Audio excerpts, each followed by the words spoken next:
Victorine est un exemple de résilience et de stoïcisme car luttant contre 2 cancers, cependant son état d'esprit vous laissera sans voix. Je vous invite à écouter son témoignage qui pourrait, outre la maladie, vous aider à adopter une meilleure philosophie de vie face aux épreuves. Avant de continuer, je vous invite à liker et vous abonner afin de soutenir la chaîne.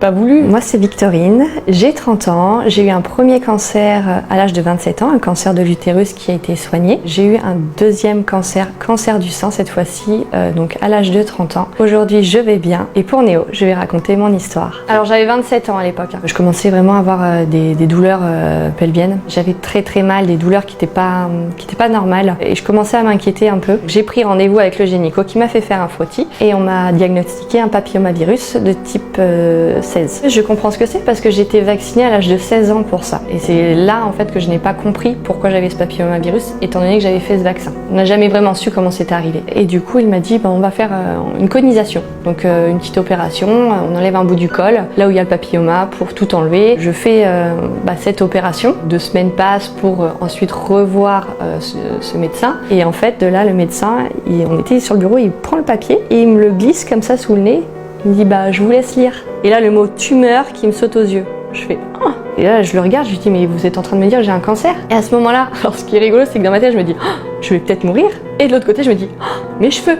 C'est la deuxième chose qui m'a traversé l'esprit quoi. J'avais des cheveux blonds et longs. Je suis rentrée chez moi, ma mère était assise à la table de la cuisine, pose sa main sur moi et qui me dit ça va aller ma nénette, on sera là pour toi. Pendant cette période-là je me suis dit est-ce que je vais vivre ou est-ce que je vais mourir? Est-ce que ma vie va s'arrêter à 27 ans ou est-ce que je vais avoir le temps de continuer? Il y a beaucoup de colère, de la tristesse forcément. Après derrière, quand on a eu les résultats qu'on m'a dit la tumeur est exclusivement sur l'utérus, on peut la retirer qu'avec des opérations, c'est-à-dire j'avais pas besoin de chimio. Vous avez 2 solutions, c'est soit vous choisissez d'enlever que la tumeur, au risque que ça revienne, ou alors on enlève tout, mais qui dit enlever tout, dit ne plus pouvoir porter son enfant. On a tenté une première opération, ça n'a pas fonctionné parce que derrière ça grandissait. Après tout ça, il m'a dit non, là il faudra vraiment refaire une autre opération et tout enlever, vous n'avez plus le choix en fait. Une femme c'est fait pour procréer, pour porter la vie, donc on s'imagine une vie et en fait on te dit non.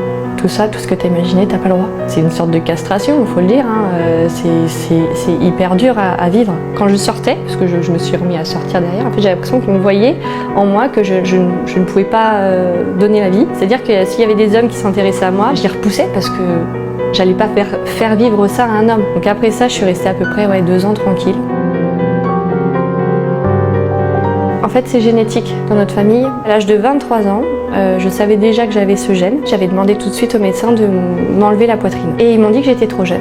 Ils m'ont dit il faut attendre 30 ans, on n'enlèvera rien avant tes 30 ans. Et donc à mes 30 ans, je voulais faire justement cette opération, mais avant, il fallait passer des examens pour voir s'il n'y avait rien. J'ai passé un IRM qui a montré que j'avais donc une tumeur avec un ganglion touché, donc j'étais déjà au stade 3 du cancer du sein. En fait, j'ai eu beaucoup de chance de le découvrir comme ça par hasard, parce que sinon je serais pas là à l'heure actuelle. Donc c'est pour ça que je me bats aussi pour le dépistage. Et derrière, tout s'est enchaîné. C'est l'enfer dans les rendez-vous et dans le choc aussi, parce que du coup, on repart là-dedans. On m'a enlevé la poitrine, du coup, avec reconstruction directe. Du coup, l'autre, je vais le faire retirer après, par prévention. Moi, ce que j'ai compris dans la maladie, il est important de faire les traitements, mais à côté de ça, il est hyper important de comprendre pourquoi on tombe malade. Et ça, je suis persuadée que l'émotionnel est relié au corps. Les gens me trouvent un peu plus dur qu'avant, parce que en fait, non, mais ça m'a changé, c'est moi d'abord. C'est pas de l'égoïsme, c'est de l'amour-propre.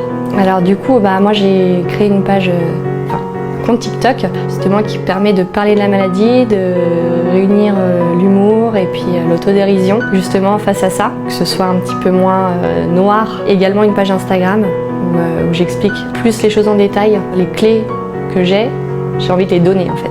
Qu'est-ce que j'aurais envie de dire à la vie? J'arrive, voilà, tout simplement, parce que c'est pas terminé.